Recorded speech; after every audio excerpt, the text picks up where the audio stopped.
Well, welcome. Right now we're on the train from Dar es Salaam, Tanzania to Lusaka, Zambia.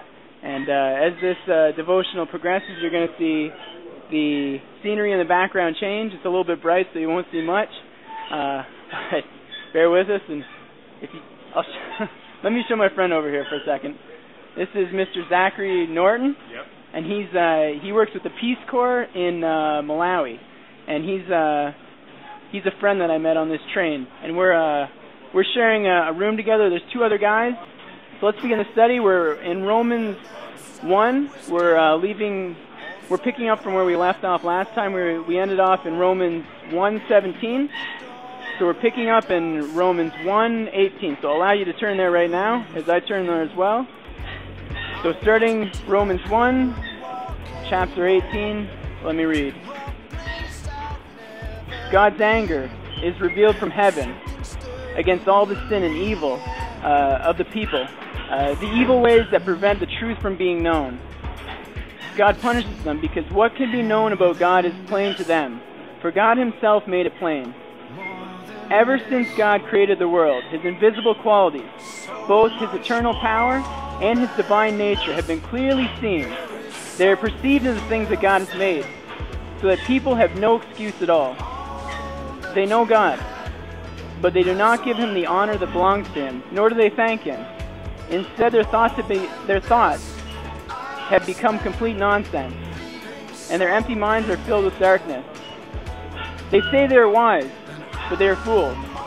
Instead of worshiping the immortal God, they worship images made to look like mortal human beings, or birds, or animals, or reptiles. And so God has given those people over to do the filthy things that their hearts desire. And they do shameful things with each other. They exchange the truth about God for a lie. They worship and serve what God has created, instead of the Creator himself, who is praised forever.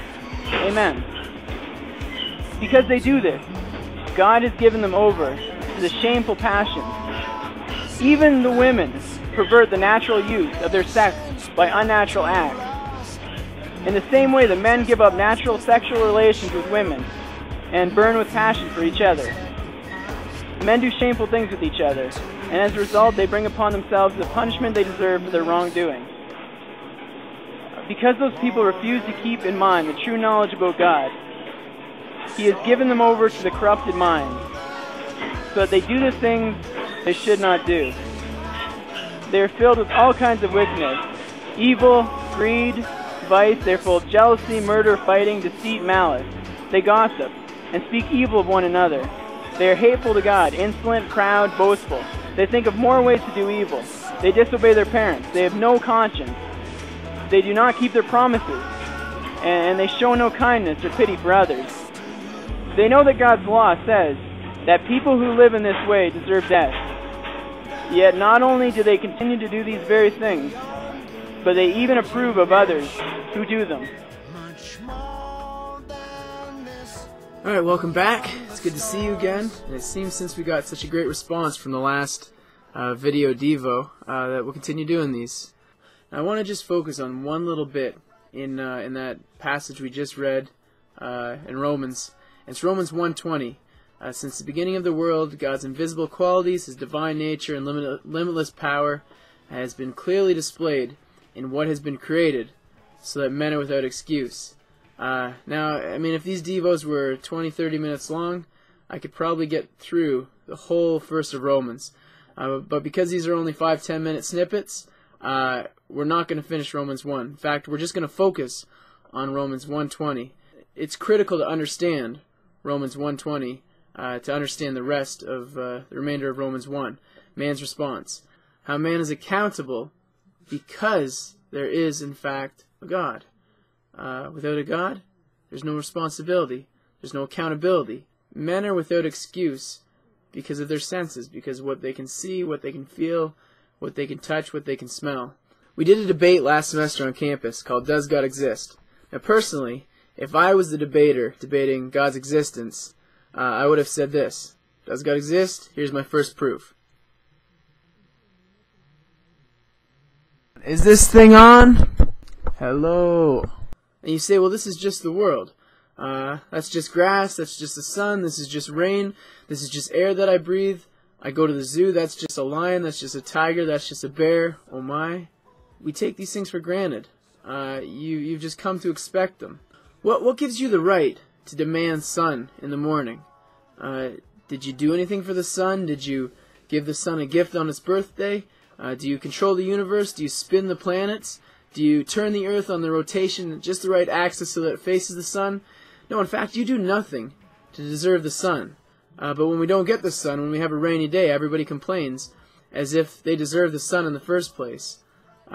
You've grown up with all these things, including the sun, and now you just take them for granted.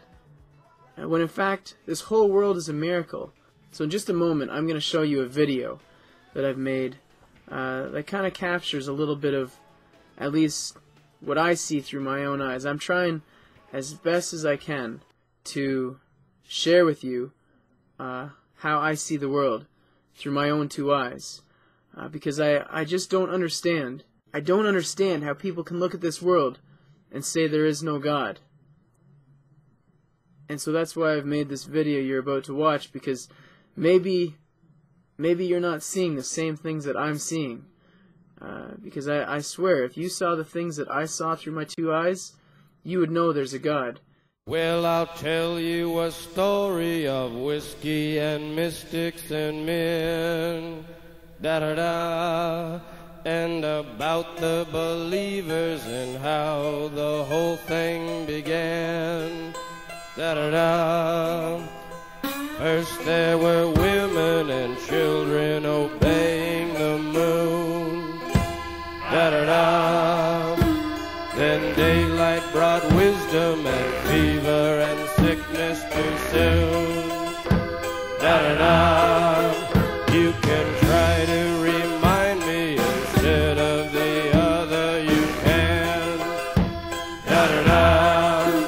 You can help to ensure that we all insecure our command, da-da-da. If you don't give a listen, I won't try to tell your new hand, da-da-da. This is it, can't you see that we all have our ends in the band, da-da-da, da-da-da, da-da-da. And if all of the teachers and preachers of wealth were arraigned, we could see quite a future for me in the literal sense. And if all of the people could claim to inspect such regrets, da-da-da, well, we'd have no forgiveness, forgetfulness, faithful remorse, da-da-da. So I tell you, we must send away